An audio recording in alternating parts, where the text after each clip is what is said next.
I'm Mark from Saddle City Comics. I'm here with Tavis. Hey, how's it going? Once again on Smartass Comment Duty. That's me. So we're going to do a brand new segment tonight called On the Mark, which spotlights books that I've picked up from hunting around town and the dollar bins and whatnot. Let's see what I picked up.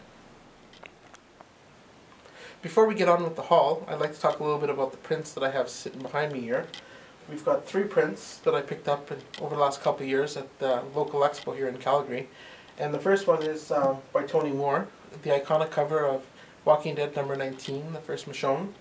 The one in the middle is a print from Kevin Eastman that was exclusive to the Calgary Expo here. The turtles, and we've got the Calgary Tower in the background. And then we've got a print from Stanley Artgerm Lau of Poison Ivy. Isn't that your favorite character there, or is it just the poster? I think the poster's nice.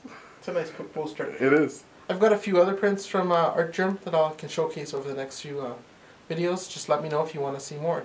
Cool. And another cool thing about the prints is that I don't know if you can actually see in the video, but they're actually all hand signed on the bottom. So I thought that was really neat. Cool prints. But sorry to interrupt. Get on with your haul, sir. Perfect. So the first book we got here tonight is New Gods number 7. The first appearance of Steppenwolf. Steppenwolf was going to be the main villain in the upcoming Justice League movie. So we'll see what happens with it. It's a mid to low grade copy, but whenever I see them I pick them up cheap. Next book we have is Vengeance number 1. First appearance of America Chavez. This is the regular cover done by Gabriel Dell'Otto. As you know, Gabriel Dell'Otto has picked up some heat in the last year. He does some beautiful work, especially on his Spider-Man. This is Vengeance number 1, America Chavez. Next book, we've got Ultimate Fallout 4, which everybody knows is the first appearance of Miles Morales. This is the first print. Miles Morales has been getting quite hot over the last couple of years, and it's just only a matter of time before he appears in something big in the Marvel Universe. Next book is Swamp Thing 37. First appearance of John Constantine. John Constantine is a hot character. He's been in a couple shows.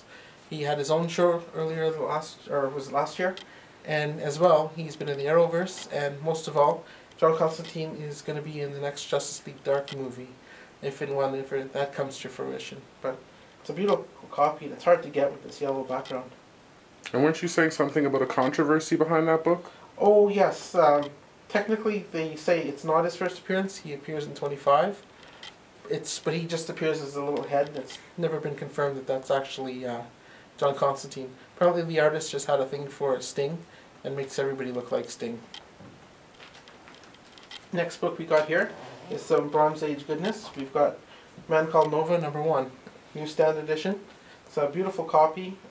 Been looking for a high-grade Nova for a little while. Maybe one day I'll submit it.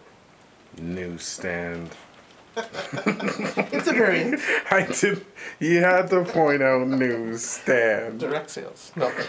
This next book we've got here is the first appearance of Damian Wayne, direct sales edition. Batman 655. It's technically a cameo. His first full appearance is the next book, but the Marcus decided that this is the first appearance of him. It's actually got a 1 in 25 print of it, which is super hard to find. I'm lucky enough I do have one in my personal collection, but Damian Wayne's a hot character, and I think he's going to be here for the long haul. Next book is Vampirella number 6. I believe this came out in the 90s. This is work by Adam Hughes, one of my favorite artists. I've got a little bit of an Adam Hughes theme going tonight, so I've got a few other books I'm showcasing from him, but Adam Hughes goodness. Continuing on with the Adam Hughes theme, we got Batgirl number 1, written by Gail Simone. This book's been heating up because Adam Hughes obviously did the cover, and Batgirl's getting her own movie, directed by Joss Whedon. So we'll see what happens with that. There's a second and a third print. I believe the third print is actually the rarest of the 3. It's got a red background, but I like this one better. I prefer first prints as well.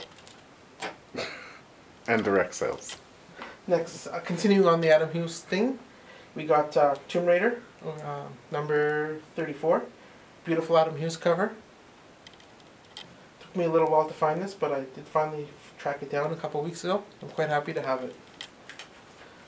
I collect Adam Hughes covers, so these fit nicely in my collection. So this book is a sketch cover done by Adam Hughes. A friend of mine sold it to me the other day because I loved it more than he did, apparently, so I had to buy it. So the sketch was done by Adam Hughes, but it was colored by another artist.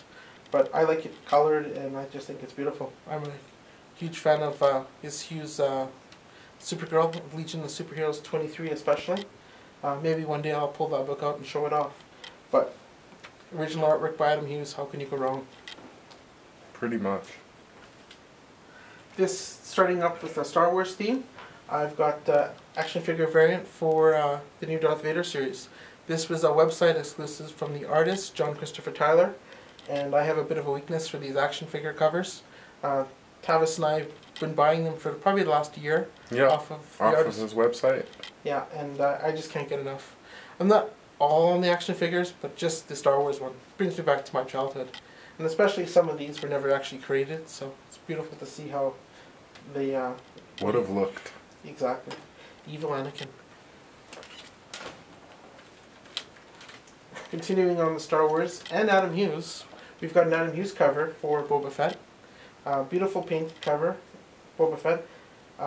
Extremely hard to find. It took me a little while to track this one down, but I'm glad I did. Next book we got here is Star Wars Heir to the Empire. This book is significant because it's the first appearance of Grand Admiral Thrawn. He is appearing currently in the Star Wars Rebels TV show, but he's always been one of my favorite characters. When he was created in the mid-80s, or late 80s actually, I read the books and it was amazing. That filled in the gap for Star Wars for me. But this is no longer considered canon, but he's brought out of the extended universe into canon now, so it's great, and so this is his first appearance. There's another character that I really like from the same series, Mara Jade, who also, this is her first appearance. Maybe one day she'll be pulled out of extended universe and into canon. Next book I've got is Star Wars #2, first appearance of Han Solo and Chewbacca. As you know, Han Solo has a movie coming out next year, and while everybody was chasing Star Wars #1, I was chasing Star Wars #2. What can you say? Han Solo, Chewbacca, Star Wars adventure? It's only going to go up. So I think I have about 4 or 5 of these. This is a decent copy. Next book, another one of those extended universe that's canon now, is Star Wars Clone Wars. Actually, sorry, it was always been canon. It was never extended universe, but it was done by Dark Horse, which is considered extended universe. But this is the first appearance of Ahsoka Tano, one of my favorite Jedis. And she started out annoying and nobody liked her, including myself. But as she progressed in the Clone Wars, you got to know the character, love the character, and she's one of my favorites. And she's now in Rebels as an older character, and it's amazing. So this is her first appearance in Clone Wars #1. A very nice cover, painted by the creator of Ahsoka, Dave Filoni. And my last book on that same theme is the rare Clone Wars #1. Once again, cover by Dave Filoni. There's only 1,000 of these babies out there. I've been hunting them down as they come up. So this is my second copy. Beautiful high-grade copy. I know a lot of people out there are going to be jealous when they see this video. Thank you for watching the first episode of On the Mark. Hopefully you enjoyed it. If you did, please make sure to subscribe to our channel and give us a like. And make sure to click the notification button so you'll be informed of when the next video happens. And most of all, don't forget to check out the website www.saddlecitycomics.com. Thank you and have a good night. See you later, guys.